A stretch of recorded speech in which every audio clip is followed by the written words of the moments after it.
ലൈവിൽ നടന്ന സംഭവ വികാസങ്ങളിലേക്കാണ് പോകുന്നത്. ടണൽ ടീമിൽ നിന്ന് ഒരാളെ ക്യാപ്റ്റനായി തിരഞ്ഞെടുക്കാമെന്ന് ബിഗ് ബോസ് അനൗൺസ്മെന്റ് നടത്തുന്നു. ടണൽ ടീം ടണൽ റൂമിലേക്ക് പോകുന്നു, ഡിസ്കസ് ചെയ്യുന്നു. യമുന റാണി സ്ട്രോങ് ആയിട്ടൊരു സ്റ്റാൻഡ് എടുത്തു കേട്ടോ. എനിക്ക് ക്യാപ്റ്റൻ ആവാൻ ആഗ്രഹമുണ്ട് എന്ന് ഓപ്പൺ ആയിട്ട് പറയുന്നു. അതെനിക്ക് ഇഷ്ടപ്പെട്ടു. കാരണം ആരുടെയും മാനിപ്പുലേഷന് യമുന നിന്ന് കൊടുക്കാൻ തയ്യാറായില്ല. ഇൻഡിവിജ്വൽ ആയിട്ട് ഒരു ഒഫൻസ് ഗെയിം അവിടെ യമുന തുടങ്ങി. അത് യമുനയ്ക്ക് നട്ടലുണ്ട് എന്ന് തെളിയിക്കുന്ന ഒരു മൂവ്മെന്റ് ആയിരുന്നു. ശ്രീരേഖയ്ക്ക് ക്യാപ്റ്റൻ ആവണ്ട എന്ന് പുള്ളിക്കാരി പറയുന്നു. ജാസ്മിനോ ഗബ്രിയോ ആരായാലും എനിക്ക് കുഴപ്പമില്ല പിള്ളേരെ എന്ന് പറയുന്നു.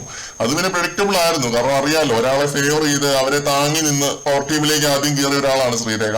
അല്ല, ഒന്നാന്തരം മറ്റേ താങ്ങിയാണ്, മൂട് താങ്ങി. അർജുനെ താങ്ങിയാണ് ആദ്യം പവർ ടീമിലേക്ക് കയറിയത്. ഇപ്പൊ ജാസ്മിനെ താങ്ങുന്നു. ഞാൻ അതിലേക്കൊന്നും കടക്കുന്നില്ല. പക്ഷെ ടണൽ ടീമിലുള്ളവരിൽ ഈ വിഷയത്തിൽ യമുന മാത്രമാണ് സ്ട്രോങ് ആയിട്ടൊരു ഇൻഡിവിജ്വൽ സ്റ്റാൻഡ് എടുത്തത്. ജബ്രികളുടെ ഒത്തുകളിക്ക് സപ്പോർട്ട് കൊടുത്ത ശ്രീരേഖയ്ക്ക് നട്ടലില്ല എന്ന് തന്നെ ഞാൻ പറയും. എന്നിട്ട് എന്തുണ്ടാവാനാണ്? ജാസ്മിന് വോട്ട് കൊടുത്തു ഗബ്രിയും ശ്രീരേഖ. അങ്ങനെ ഒരു മെജോറിറ്റി ആയ ജാസ്മിന് പവർ ടണൽ ടീമില്ല.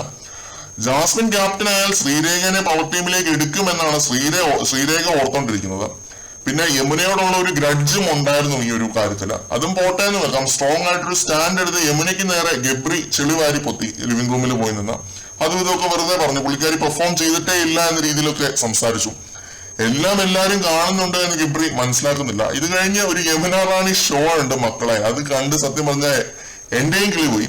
ജാസ്മിന് പറഞ്ഞൊരു സ്റ്റേറ്റ്മെന്റ് ഉണ്ടായിരുന്നു ജിൻഡോയുമായിട്ടൊരു വഴക്കുണ്ടായപ്പോ. ജിൻഡോയ്ക്ക് സെക്ഷൽ ഫ്രസ്ട്രേഷൻ ആണ് എന്ന് ജാസ്മിൻ പറഞ്ഞിരുന്നു. അത് എടുത്തിട്ടു യമുന. അത് പൊളിച്ചടുക്കി. ആ ഒരു വാക്ക് എടുത്തു പറയാൻ ഞാനൊക്കെ വിട്ടുപോയിരുന്നു ആ ഒരു വീഡിയോയിലൊക്കെ. അത് യമുന നോട്ട് ചെയ്ത് വെച്ചാൽ അവിടെ എടുത്തിട്ട് ഒരു കലക്കം കൊണ്ട് കലക്കി. ജാസ്മിൻ ഇരുന്ന് ഉരുകുന്നത് ഞാൻ ലൈവിൽ കണ്ടു. ആകെ കിളി പോയിരിക്കുകയാണ് യമുനയുടെ ഈ ഒരു മാറ്റം കണ്ടിട്ട്. പ്രായമുള്ളവരെ എളുപ്പത്തിൽ ഒതുക്കി ഒരു മൂലയിലേക്ക് ഇടാം, അല്ലെങ്കിൽ സൈഡ് ആക്കാം എന്നൊരു ചിന്തയുണ്ട് ഈ രണ്ടെണ്ണത്തിനും. പക്ഷെ ആ ഒരു ക്ലീഷേനെ പൊളിച്ചടുക്കി കൊടുത്തു യമുന റാണി.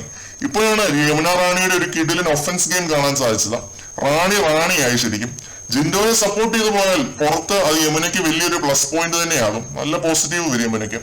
ആ രീതിയിലുള്ള ഒരു ഒഫൻസ് ഗെയിം തന്നെയാണ് ജബ്രികൾക്കെതിരെ യമുന ഇപ്പം സ്റ്റാർട്ട് ചെയ്തിരിക്കുന്നത്. അതെന്തായാലും കൊള്ളാം.